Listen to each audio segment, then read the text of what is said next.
balita nationwide. Mga kabrigada, nagde-develop na ang Bangko Sentral ng Pilipinas ng mga bagong rules para magkaroon ng mas malakas na safeguards laban sa mga panganib ng online gambling. Ayon sa BSP, isinasapinal na nila ang mga rules na ito matapos ang isang public consultation.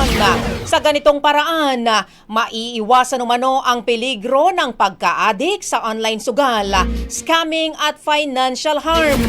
Sa ilalim nito, magkakaroon na ng mas mahigpit na identity verification para masigurong tanging ang mga eligible na individual lamang ang makakapagpalagay o makakapaglagay ng pera sa online gambling.